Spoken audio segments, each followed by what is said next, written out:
ভাই এটার দাম কত? ভাই এই তরমুজটা নিয়েন না, এই তরমুজটা ভালো হবো না। কে ভাই, এটা দেখে তো মনে হইতেছে ভালোই হবো। ভাই এই তরমুজটা উপরে দিয়ে দেখে বিচার করলে হবো না। আপনি খারান, আপনার আমি ভালো দেখে বাইতে দিতেছি। এই যে ভাই, আপনি এই তরমুজটা নেন, অনেক ভালো হবো। বাহ ভাই, আপনি তো খুব সৎ মানুষ। ভাই এটা কত দিমু? আপনি ভাই 200 টাকা দেন। এই যে ভাই নেন।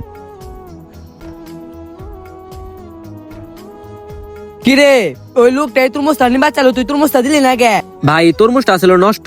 এই রোজা রমজানের দিন আমি এই নষ্ট মালটা হারে কেমনে দেই? এত সৎগিরি ব্যবসা দেখাইলে আমার ব্যবসা চাঙ্গে উঠবো, তোমার লাগবো না, তুমি যাও গা।